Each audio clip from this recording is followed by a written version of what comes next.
Awesome, and we should be live. Sure. So, Yay. thank you, Meredith, for joining us today on our Thursday summit, or Wednesday in your case. So, I always like to start off with a little bit of housekeeping, just for those who are either jumping in for the first time or for anyone who's missed the intros to the other ones. So, we do talk about some sensitive subject matter. So, for anyone who's feeling as though this is a particularly challenging conversation to be having, or that they are raising their mental health and they're having issues, please just know that you're not alone. We do have a trauma therapist on hand, and you just need to let us know in the comments, and we'll be able to schedule a complimentary 15-minute session for you, just to have a debrief and make sure that you're okay. And the other thing is we also have under the perks section of the website, there's a hotline.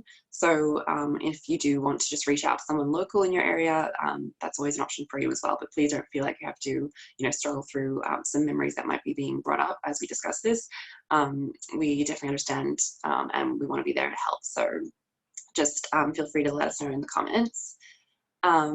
And the other thing is we are broadcasting live at the moment. So if you would like to think of some questions to ask us, you can pop them into the either the Q&A or the chat box. And in the last 10 minutes, we'll get to it and answer as many of your questions as we can. And also for anyone who does ask questions throughout the panel event, you go into the draw to win prizes. So that includes a handful of books and a consultation with me just in regards to toxic workplace culture and how to move through that. So I think that's everything. With that said, I would love to introduce you all to Meredith, and I'm going to read a little bit of her bio because, as always, these speakers are absolutely amazing. Meredith is a well-known lawyer and expert in this field, so she's perfect for it. So, having graduated from the University of Oregon School of Law and with a doctorate of law, she's published 2 best-selling books, including Career Defense 101, How to Stop Sexual Harassment Without Quitting Your Job, and The Inclusive Leader's Guide to Healthy Workplace Culture. And so today we'll be talking a bit about harassment and discrimination at work and what we can be thinking about in regards to conflict management and what this all means as far as like a legal processing goes as well. So I'm really interested to dive into the details. Yeah, thank you for having me. It's so fun to be here. Awesome. And I guess like the one thing that I always like to start off the conversation with, especially for those who are listening, who are probably either, I mean, most people in the survey have said they have previously experienced workplace or they are currently juggling it. So I would love to know, what has your history with toxic workplace culture been, and how has that led you to where you are today? Yeah, so my story is that early in my legal career, I got my dream job at a civil rights law firm, and I was so excited and so nervous and just baby lawyer, and I was representing women in sexual harassment lawsuits, which was kind of my dream. And then the problem was that I was being sexually harassed at the same time by one of my bosses. And so I was really humiliated to have this problem. And I find that is often true of many of my clients are like high level professional women who feel very humiliated to acknowledge that they're being sexually harassed, because we think, well, I'm too smart, I'm too tough, I'm not a whiner. Yeah, and I shouldn't have this I should be smart enough or tough enough to not have this problem, right? Mm-hmm. And so I went to other lawyers and I said, I know how, like, asking for a friend, but I know how we sue a company if they fire somebody because of discrimination or sue them for sexual harassment. But what if you have somebody who wants to stay in their job and loves their job and just doesn't want to get a back rub every day? And like, how do we teach them how to not get a back rub every day? And basically the lawyers that I talked to said, we don't know how to do that. Like, we don't teach people how to do that because we don't know how to do that. And I was like, okay. And they said things like, things are really sexist and you just got to deal with it. And there's a recent survey among American lawyers that shows that basically the experiences people are having are similar or the same to experiences that women were having 30 years ago in Mm. legal practice. Like, it really just hasn't changed very much Yeah. in the way that culture views women. And there is kind of a attitude that women should be grateful to even be lawyers. So we should just be tolerating behavior that that in my experience, because I was a professional before I went to law school. I was sort of an older student when I was in law school. And so I had worked in other places, and my experience was when I worked at a video store, I didn't experience things like what I was experiencing in a law firm, you know? So eventually I experienced the harassment for a little more than a year before I found tools that really worked. And once I did, I was able to encounter the situation so differently that my harasser apologized and stopped Mhm. touching me. And then we worked together for, what, I think 2 or 3 years after that, safely, successfully. So then I started, now that's what I teach to my clients. Well, it's much needed. I think that a lot of people kind of get stuck in this, as we said, like victimized kind of narrative where we're just trapped in this cycle of toxicity and we just don't know how to get out of it. And it's normalized. And so it just keeps going, but then it takes a toll on our mental well-being. We've covered all this in the previous panels, but it's really good to know that there are ways around it. And conflict resolution, which you specialize in, is one of them. So thank you so much for being here today. So with that said, I would love to know a little bit more about the legal side of things. I know it depends a bit on the countries, but you know, we can focus on your end of things. How do the laws already in place either support or not support those who have been victims of harassment? Right. So the law, so I can speak to American federal law, and then I'm a lawyer licensed in Oregon. So that's what I can speak to. I will say the laws have been changing over the past couple of years, and there are a few laws, like there's one in New York, and I think there's one in Illinois that are quite progressive and address a lot of the issues that I tend to find. But what we have in America is jokingly referred to as the free grope standard. So the law basically says that that harassment and discrimination is not illegal until it either uh, creates a tangible employment action. So for example, you get fired or demoted or moved to a less favorable position because of the discrimination, or if the harassment is severe or pervasive. Mhm. So the employee has to prove, and most harassment is legal unless you're an employee. So this is the other thing that we often see as a complicated situation is, so for example, I have a client right now who is being harassed by somebody. She lives in Oregon and she's being harassed on the internet by somebody who lives in Japan, who doesn't work for her employer, but it obviously is impacting her work that she's getting like 7 emails from this person a day that are harassing. And so, but the law tends to not protect that unless like she gets fired for it or unless it's within the employment context. So a lot of the cases that we see, like the discrimination and harassment, actually ends up not being addressed by the law at all, is one problem that you see. But then what I've found we've been able to do is I can help employees follow the parameters of the law in order to preserve their rights. The other thing you see is a lot of employees want to be loyal to their companies, and they think, like, there's a myth in culture that if you talk about a problem, you are the problem, instead Mhm. of having the problem be the problem, right? The behavior be the problem. So what we tend to help people do is report the behavior that they're seeing and Mm. feel safe and healthy while they're doing it, and effectively report it as it falls under the law. So there are a lot of gaps in at least US law, but it's my impression that that's pretty consistent. Across the board, Even yeah. in some countries, it's not even illegal at all to harass or discriminate, right? And then the Mm. other problem that you see is that bullying and general abuse tends to not be illegal unless it targets you in a discriminatory manner. So you see these workplaces where people are just behaving terribly, and it's costing companies tons of money in productivity, efficiency, distraction, and it's just not illegal. Mm.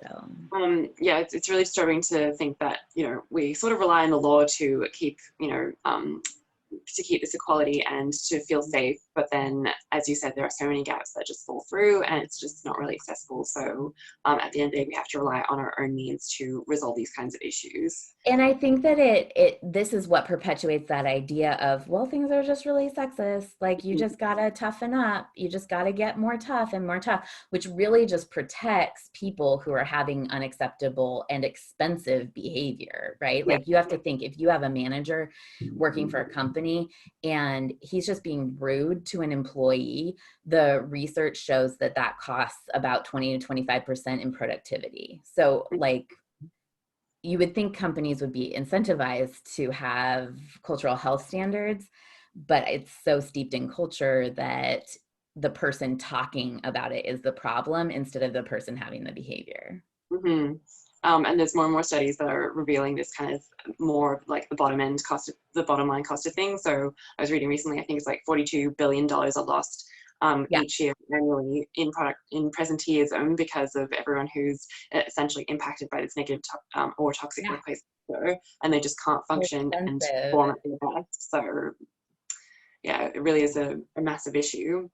So in saying that, I would love to know how you think things might be changing now that we're heading more into a remote work state of things, potentially being the new norm. Do you think this will ease up the maybe on the physical harassment side, but there's so many other forms of harassment and discrimination. Do you think that now that we are slightly more remote, things will kind of calm down, or is this a perpetuating issue? I mean, I think the problem that you end up seeing is that now people's harassing workplace is their home. So often people are getting away from a relationship that may be abusive, or at least not like include behavior that they don't want to tolerate, by going to work. And so now people are not having that option. And so a lot of times what you're seeing, I think, is that people are experiencing the toxic work environment in their home, right? And then the other thing that I'm seeing is this internet harassment.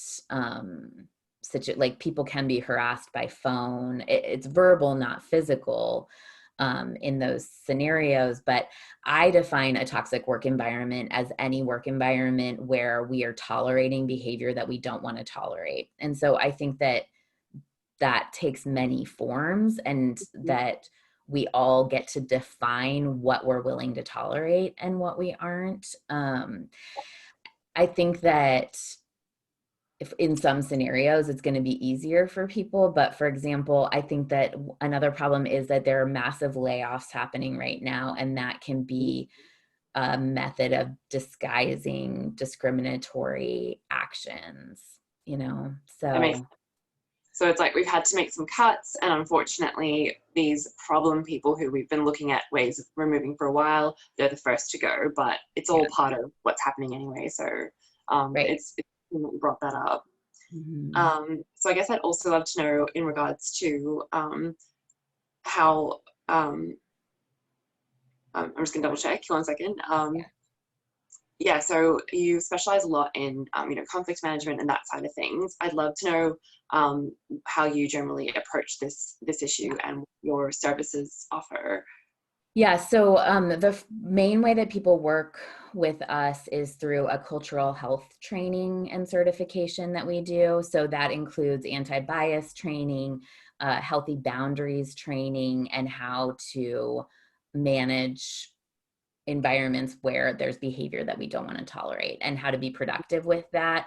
A lot of times what I see is that people think setting boundaries, saying no, advocacy is a violent experience or an aggressive experience. And so we sort of teach how you can develop that relationship with yourself where you have very clear boundaries and you always enforce them, and you do it from a healthy place, not in a place of aggression or conflict.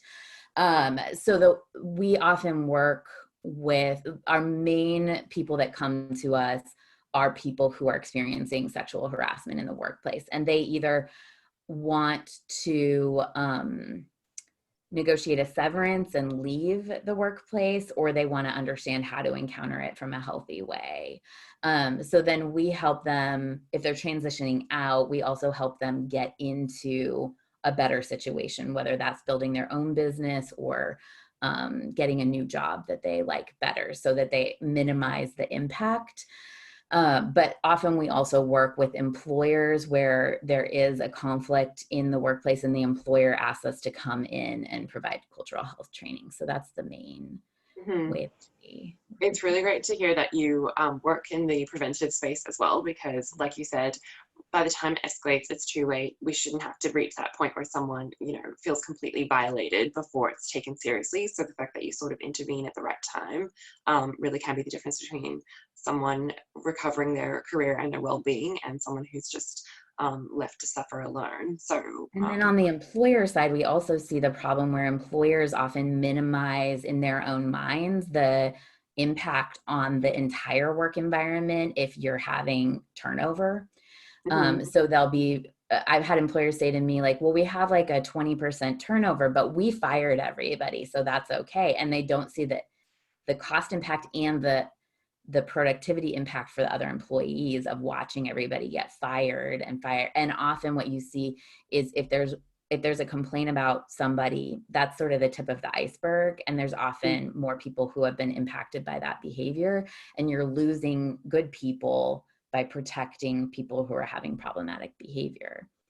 For sure. And I think that's one of the biggest misconceptions about toxic workplace culture, or just like bullying and harassment in general, is the fact that it's not just between the person, like the perpetrator, and the person who's being victimized. It impacts everyone who's even witnessing that, being in that environment. It's just, it's a widespread issue. So it's And really a lot of important. times people ask me, how can I be a better ally for people? How can I be like, so for example, how can white people be better allies for people of color? How can men be better allies of women experiencing harassment? And it's like an interesting question, I think, because when we're witnessing somebody be harassed, we're having an impact, like that has an impact on us, right? Like when we're witnessing, even as a white person, we're witnessing people of color be dismissed or disregarded, that has an impact on us too. So I think when we're thinking about being an ally and we're thinking about addressing these issues, like we always have the opportunity to say, I do not tolerate racism in my environment. This person might be okay with it, I'm not, right? Like, and not even blame the other person. Just put those boundaries in place and let everyone know, like, this is where I stand. And Yeah. it implies that it should be something they're considering as well. So it just puts that conversation into action, which I think is so important. Mm-hmm. And I think we can all own it because it does have such a widespread impact on For sure. everyone. Yeah. So in regards to that, you also touched on it slightly, but it's in relation to this sort of fear to speak out and say anything, and to take action. And it's rooted in the element that, you should just be grateful for the job, keep your head down, keep working.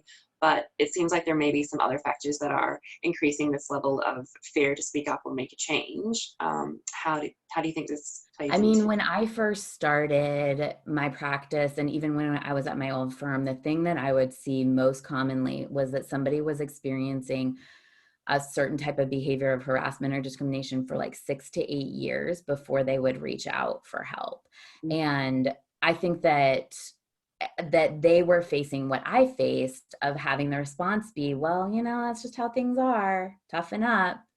And then we absorb that idea that if we toughen up, the behavior is going to be okay, or it will stop, or like, I don't know what we think will happen because it doesn't work, right? Mm. And so that's why I ultimately transitioned to like also offering preventative services, because I think the earlier you talk about these situations and you're clear about them and you treat it as an urgent problem, the earlier you can resolve, and it doesn't have to become these situations where you've been tolerant. And I think that we think also, if I ignore it, it will change, or maybe I misunderstood. Like we have a lot of thoughts about, that couldn't have happened, that wasn't real, did that really happen? Yeah. I must have misunderstood. If I ignore it, it'll go away. And I see this, I meant to say this before, but we end up helping people of all different genders. We have trans clients, we have men, like this is not a women's issue. And the perception that men are not harassed, it, in my experience, is a very false perception. And so I think that all of us have the opportunity to really be clear about what behavior is acceptable and not acceptable. But then because of these ideas of like, if I ignore it, it'll go away, maybe it wasn't real, we end up not talking about it until you're 8 years down the road and you're having a panic attack in the parking lot on your way into work. And then I guess there's also this kind of fear that, you know, if we say something, someone might investigate us, we might then be at risk. Yeah. And I imagine that has different connotations in America as well. Yeah, I don't know how it is in Australia, but most people in America are trained that investigation is the appropriate response to a report of sexual harassment. And sometimes that is the case. Sometimes investigation is necessary, but investigation only addresses whether the perpetrator of the harassment should receive discipline. It doesn't address the person who's experienced the harassment at all. So most of us, like I always make this analogy of like most of us in a job have had the experience where someone steals your sandwich out of the fridge. Like, I don't know if this is true in Australia. It's like, yeah, no. There's always a thing, like somebody has a sandwich and somebody steals a sandwich and then you go to your boss and the boss is like, I'll send out an email, everybody put your names on your sandwich and like, don't take other people's food, come on.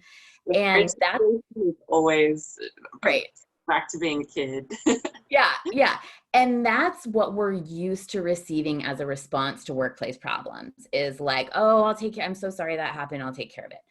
Most people who report harassment and discrimination receive a response of, well, I don't know if you want to pursue this. It's going to be a big investigation. Do you want to make a formal complaint? Which is it's so different than what we're used to receiving as a response. It's fascinating, right?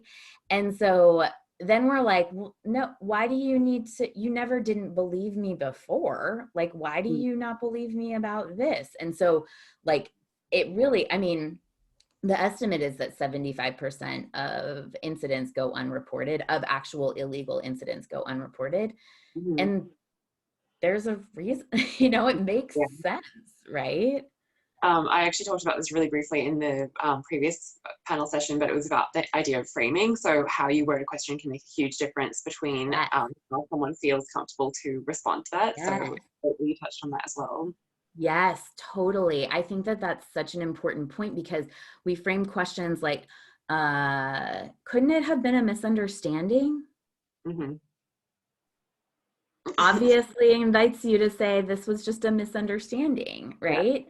And then if we actually want to find out more about, but I think the problem that we run into is like most people are afraid to find out about this stuff and don't know how to handle it. We're not trained how to handle it. And so employers then lose their minds.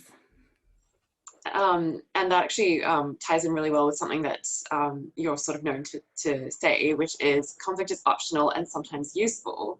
I would love to dive into that and consider ways that conflict could be useful and how you sort of approach conflict management.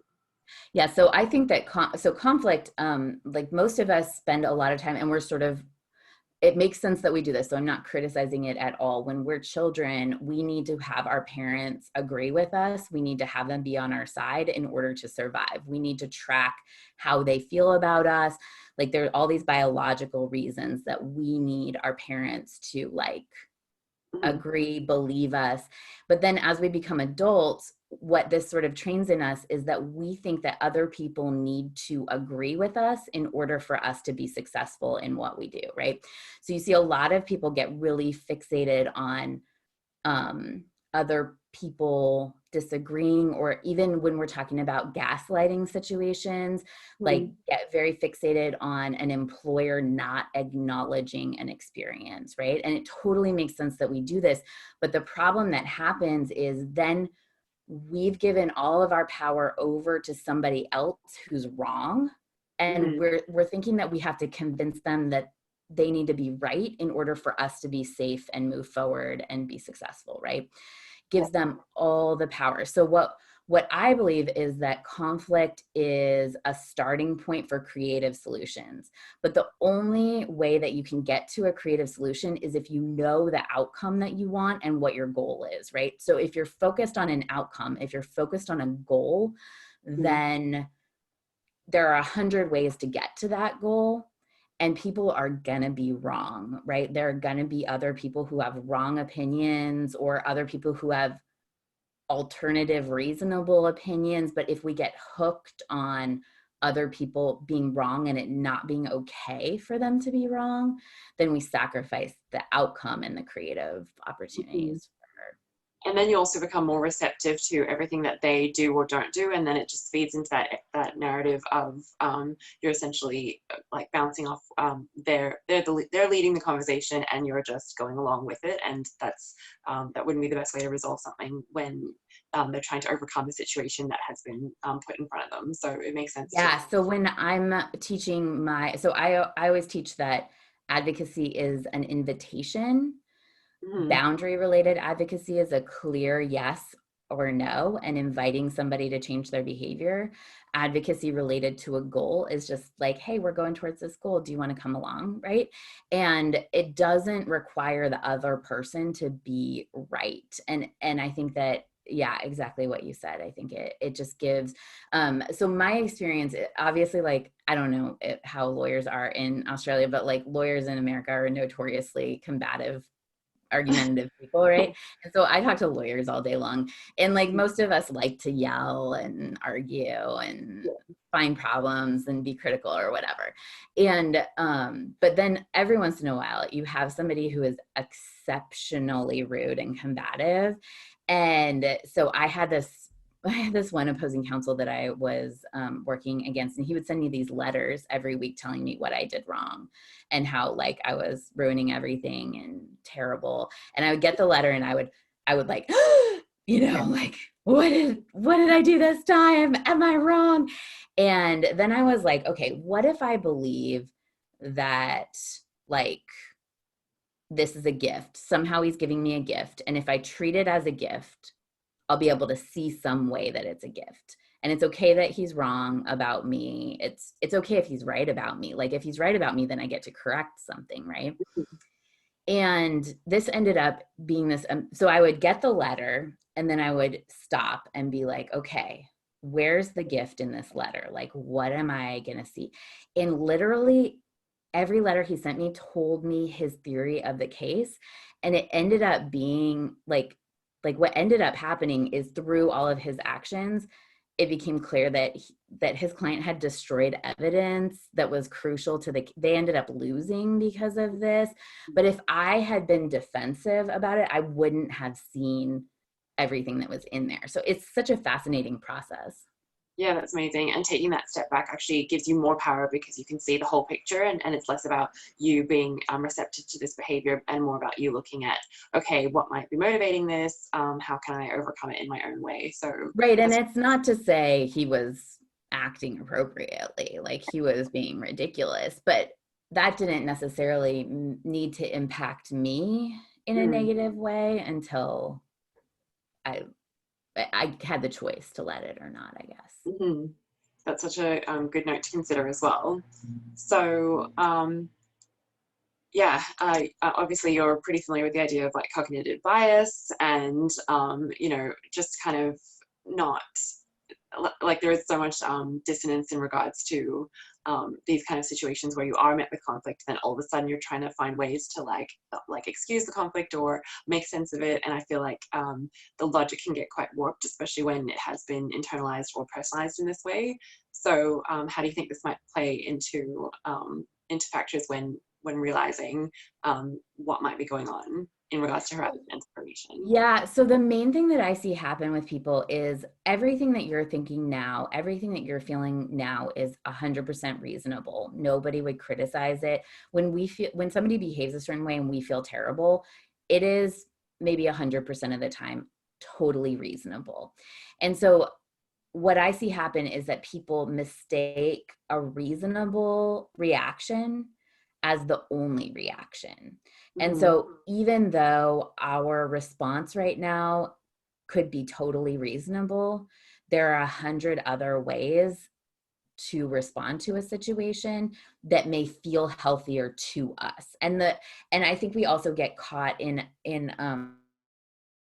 when we're trying to say, you know, my response is reasonable, here's why it's reasonable, here's why it's reasonable for me to feel this way. That again is getting caught in this convincing an outside person, which usually feels terrible to us anyway. So what we work on with clients is, what is a response that is another reasonable, like your response now is 100% reasonable, but you're the one being impacted by it if they are, right? Like sometimes people are having a response that is reasonable and they want to keep choosing it. But if they feel terrible, if they feel unsafe, if they feel unhealthy, if they feel like a lot of people who are having a gaslighting situation are like, am I crazy? Am I paranoid? Like all this self-criticism, right? And so there's always another option that is both safe and validates your perspective and feels healthy. So that's where we work with people to identify what is neutral and what is outside of our control and what is inside of our control that can make us be safe. And I think that whole element of not internalizing it or not trying to be receptive of a situation that you can't necessarily control will really help someone feel a lot more secure and in place, knowing that in a seamlessly chaotic environment, they can still take some steps to try and resolve it on their own terms as well. So yeah, that's so important to know. Yeah, and it's not, I mean, the interesting thing is that a lot of people, when they hear us talk about cognitive bias or about alternative responses, hear it as criticism or like they're doing something wrong. And I think that that is totally makes sense, and it's not intended like that at all, which is why I say whatever response people are already having is really reasonable. But then there is always a shift that we can make to be reasonable and feel healthy. I have a client right now who she left her job and she is at home with her partner, and he's like changing her account passwords and like locking her out of her phone, and she's sort of losing communication. And so I ended up, she had to sign some documents and we couldn't get a hold of her. And I was like, I don't know if she's safe. I called the sheriffs to ask them to do a welfare check and I didn't hear back. So I was like, even though we're not supposed to go and be social now, I was like, I'm just going to go do my own welfare check and check on her. And so I drove out and she was okay. And the interesting thing was, she was like, I'm not in physical danger, but I can't get away from this situation. I can't leave. I'm afraid to leave. And it was fascinating because there were so many ways she could get away from it, but her belief that she couldn't get away from it, that's totally reasonable. Nobody's going to criticize her for that, but it's it's keeping her in danger, right? Yeah. And So then also, when you get to that stage, you can sometimes, all the signals that you're receiving could even be skewed to perpetuate this idea that you already have.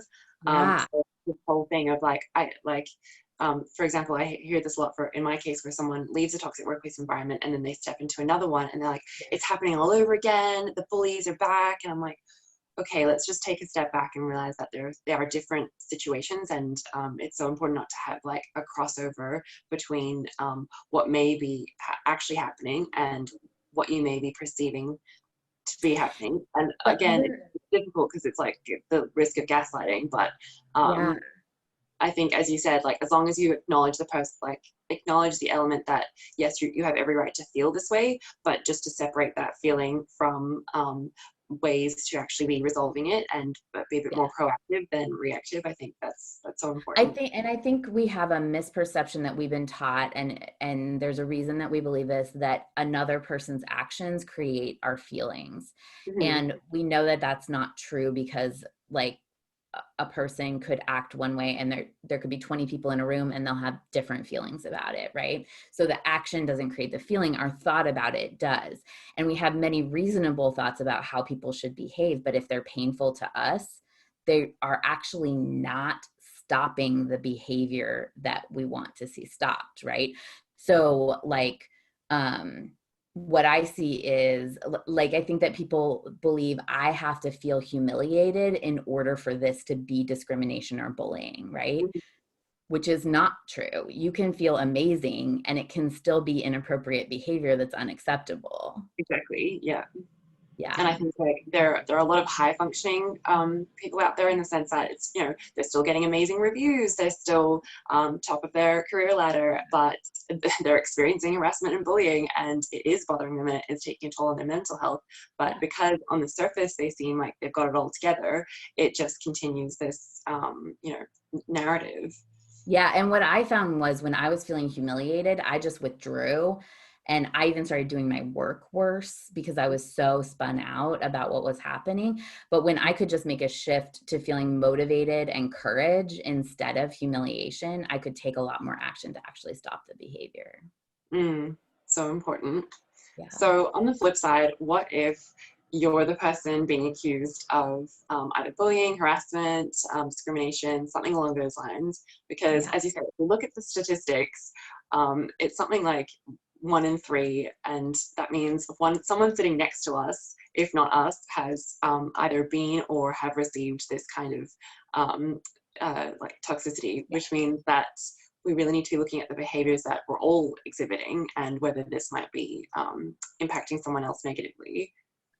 So the thing that we know is that all brains have discrimination, right? All brains have bias. And I think that we've for so long maintained a narrative of like, I'm not discriminatory. And what we mean is like, I didn't punch a person of color today, right?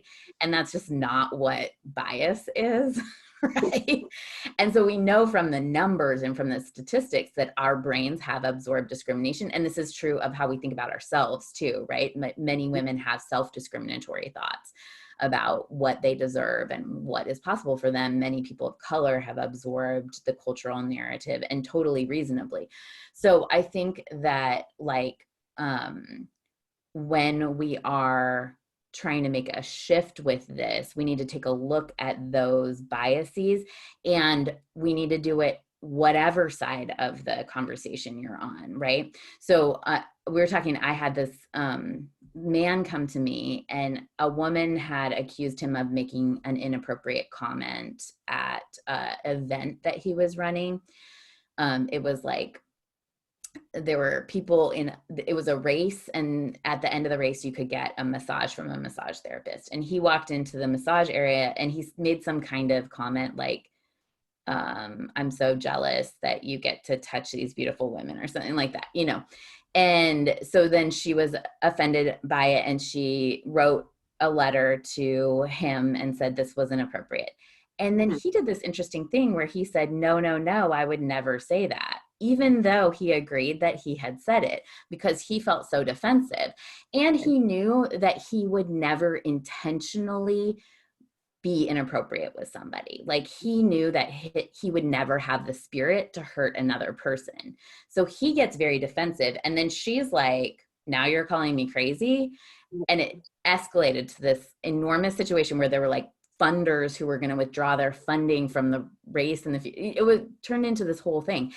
And so he says to me, I felt devastated when I got her letter, just to think that somebody could be this impacted by an offhand comment that I don't even know why I said it. I just feel terrible about this. And I was like, well, say that.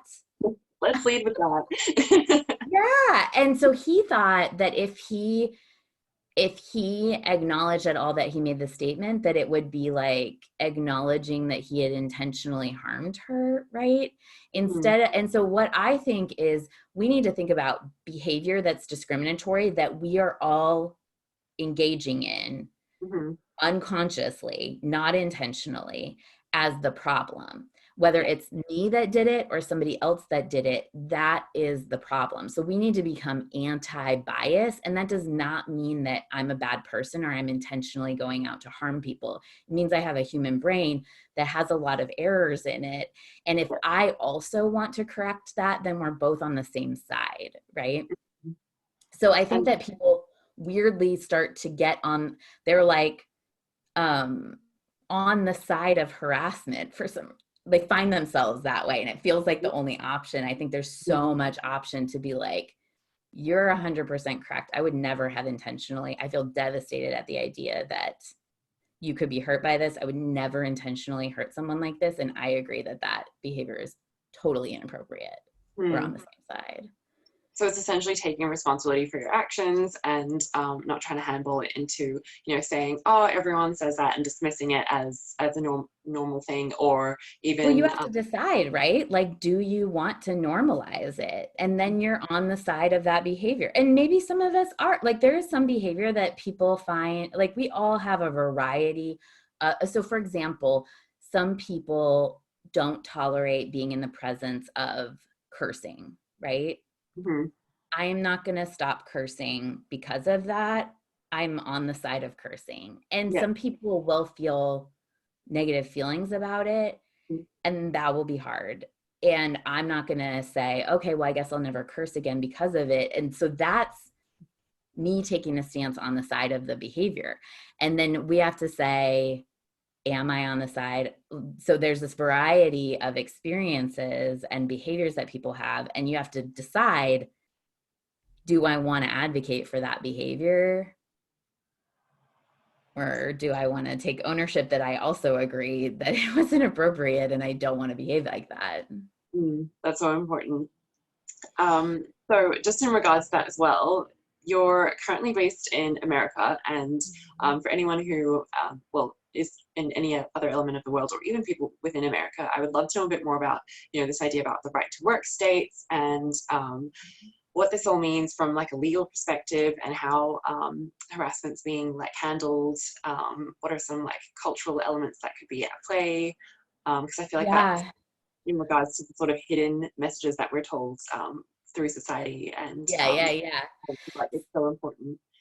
So most states, even right to work states, are kind of like this, but the general rule in America is that you could be fired for any reason at any time. Right to work states have some standards where you have to show some reason, and that has varying levels. We also have unions, and when a union has a contract, it will embed other standards of when you're allowed to discipline and fire, and that gives a lot more rights to employees, but there aren't a lot of rights that employees have.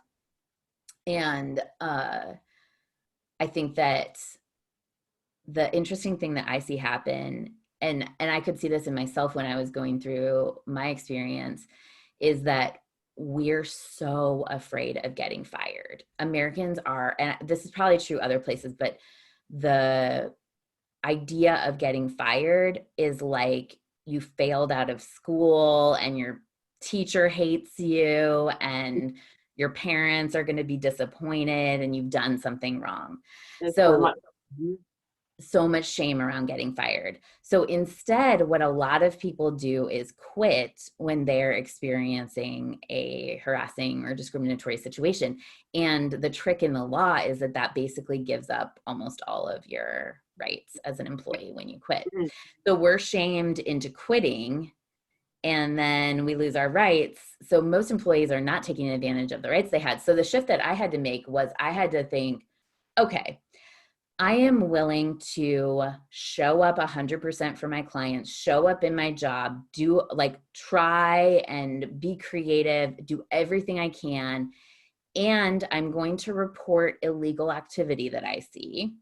And if they want to fire me, then they get to fire me and see what happens. And I'm willing to let them fire me, but I am not going to quit because my career is important to me. I'm not going to quit on myself ahead of time. I'm going to let them be illegal if they're going to be illegal, which was pretty empowering for me. So I always say, at least for employees, talk to a lawyer before you quit, because many employees don't realize that quitting pretty much wash it. There's like a small exception to that. There are a couple of exceptions to it, but it's not really worth the risk. And so then we were also talking about sort of the cultural perception around reporting and suing and people who sue, and the idea that Americans are like sue happy. So like in Australia, we have this thing where, like, I think I might have touched on this briefly before in one of the other panels, but like we have a tall poppy syndrome where we don't necessarily want to be that person to stick our heads above and say and stand out in any way. We just kind of want to, you know, be that chill, easygoing. Like no one should really address something. It's all about like that she'll be right thing, which is one of our like common sayings, which essentially just means that it'll all work itself out in the end. Don't worry about it. And the problem with this is things don't always work itself out. Sometimes it's a matter of like it's on the onerous of us to resolve this and make a change. So I've noticed that that's a massive thing that I deal with on a daily basis in regards to culture here, because it is, I have to always keep in mind this kind of like societal and cultural element that we have here in Australia. So I'd love to know, I mean, like, I know with America yeah, we just said that I think that I always think of Americans as, you know, we're going to sue if anything happens, like we're a bit louder, we're a bit more confident, we're going to speak up and take everything we can. Is this kind of a falsity that's been perpetuated by the media? What's your take on this? So in America, there was this case, I was telling you about this case. It's called the McDonald's hot coffee case. Mm-hmm. And it was quite some time back. I don't remember the year of it, but this woman went to McDonald's and bought a cup of coffee, and you get free refills, or you used to get free, I don't know anymore, but you used to get free refills on your coffee. She takes the coffee out to her car and put it between her legs, and the coffee spilled and gave her 3rd-degree burns in her entire pelvis. And she had to have, like, she was like in her 80s, and she had to have a reconstructive surgery, and it was awful. And what they found in researching and in exchanging documents in this case was that McDonald's had intentionally kept its coffee at 3rd-degree burn heat level because it saved about $10 million or something around there of refills. So they had intentionally risked people's lives, like, especially like this woman almost died.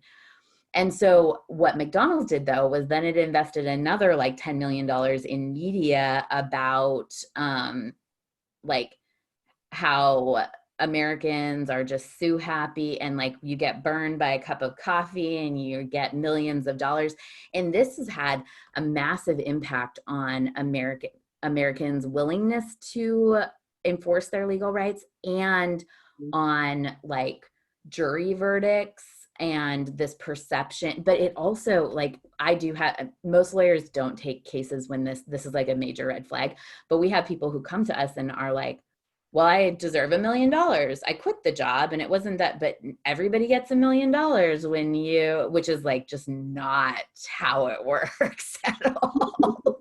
And the people who actually are coming forward with cases, this like 25% of people who are willing to talk about these issues, almost always are doing it because they're worried about the next person who's going to have this happen to them, because they're afraid for their community, and they know things could get worse and that there's an unsafe issue, and they do it as a sacrifice, basically. So I think it's just hard as humans to be the one to stick out, like what you're saying.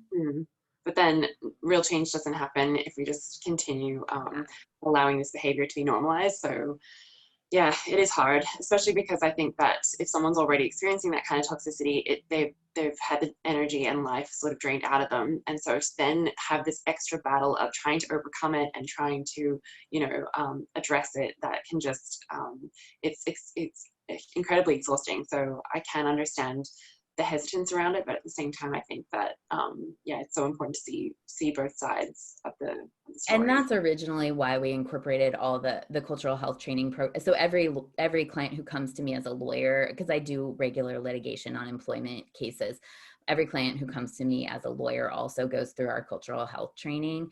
And because my experience is like, if somebody is not recovering, they're not going to be able to follow through with a case or testify very well. And so, or clearly, losing the ability to tell a story chronologically is a really common symptom of trauma. And so juries misperceive someone as lying if they can't tell a story chronologically. And so helping somebody repair and recover can be really crucial to enforcing their rights. That's so important. Well, I'm aware that we're about to go into questions, but just before we dive in, for anyone who does have questions, you can start including them in the Q&As. Yeah, there's so much to cover. I feel like this has been very meaty. Thank you. In saying that though, I love to always add at least one like devil's advocate question just to mix things up a little bit. So yeah, so there's this whole element that like lawyers are very much like financially driven, and there's this barrier to entry because not everyone can access lawyers, and at the end of the day it could just be a matter of like, it's almost like a clinical thing where you just want to like close case, cash in and move on. And I think that might also stop people from speaking to a lawyer early on when they might need that extra assistance. So I would love to know how are you using laws to help those who need it? And how do like laws generally come into play as far as harassment and discrimination goes? Yeah. So, I mean, I think you're not wrong. Like, there are a lot of people who feel that way. I think there also are a lot of lawyers who really went into the law to help people and who really care about these issues, and who are doing everything that we can to make the law a problem-solving tool instead of a problem-creating tool. I look at the law as a consequence for a boundary violation. Most of legal work is just filing paperwork. And so people have this exaggerated idea of the glamour of legal battles. And like, I think it's very misplaced, unfortunately. But, and unfortunately, at least in the US, in most cases, we're only allowed to work with money as a remedy. Like, that's just what we're not allowed in many cases to ask for anything other than money. So it is a money related experience. But I think that, like, to me, what I see is a client will come to me and be very nervous about hiring a lawyer, very afraid about hiring a lawyer. And then what we'll do is I'll usually send a letter to the employer, or we'll file something, and then they have already, that in itself is a consequence for the behavior that the employer is engaging in. The employer's automatically going to think twice the next time when they're doing this with the next person. And most of my clients feel like that in itself, just telling their story, setting this consequence, brings back some power to them. And that's exactly it. Even just having that, like you said, it kind of does unfortunately come down to validation. And when you enable that conversation to happen, and you allow someone to say, yes, what you've experienced is really bad, and you shouldn't have ever experienced that. And there are ways to resolve it. There's this like ease and this calm of knowing, okay, like there are solutions for this. I've just got to be willing to take that next step. So, and then I also think, whether it's a lawyer or not, like, I think if we get to decide what's a problem in our lives, and then treat yourself as worth solving that problem, right? Like, your career is worth advancing and worth doing whatever you need to do to move forward in it. And I think we have to be the first ones to treat ourselves with that. Yeah, I think so. Worthiness. And there is a risk of kind of painting a particular group or type of even industry as negative or a particular way, when at the end of the day it's all people, someone might be that kind of lawyer that just doesn't really care and wants to cash in and call it a day, but that it doesn't mean all lawyers are like that. And so I think we have to be really careful of making these sweeping statements that end up just setting everything backwards. And I think trust your instincts, right? Talk to multiple lawyers. If you're not comfortable with somebody, don't hire them. Yeah, so true. So if anyone has any questions, we will take them now. Feel free to just add them into the Q&A below. I've got questions as well, of course. So while I'm waiting for them, I might ask a couple. So one of them is, I mean, we touched on it briefly, but I'd love to know a bit more about like what you specialize in, what you do at Erin's Resolutions, and what's coming up next for you. Yeah.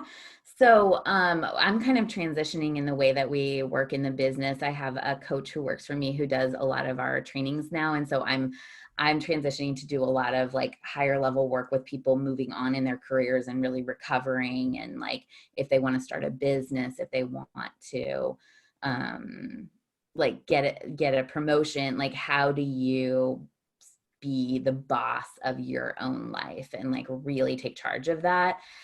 And so that's been an interesting process of sort of like, because it used to just be me, and I would just like meet individually with all of my clients all the time and really love them. And I mean, but now there are like 5 of us who are loving them, and like my assistant's always like, is this person okay? Should I reach out to her? And so like we just have this lovely team now who just really takes care of our clients. And That's so great. Yeah, and then I'm working now on creating an employee assistance program that I think is gonna like really take the preventative steps to the next level. Much needed. And I think, like, again, we talked about those sweeping statements about a particular industry, but EAP is one of those industries that is just like, people don't feel comfortable because they don't know if it really is neutral and the information isn't going to be fed back. And then some of the EAPs that are currently out there, they don't always really support the people in a way that is tangible. It's kind of just like, it feels more like a glossy PowerPoint or a few key points and then you're off, but it doesn't always address the issue at hand. So yeah, better EAP. For me, I love counseling. I went to counselors before I became a life coach, and I love that. But then to me, at a certain point, there's some step that you want to take towards like a positive future. And many counselors do that. But I think like if there's not a tangible goal of what you are going to create, it's a little easy to get stuck in it not being effective. So For sure. yeah.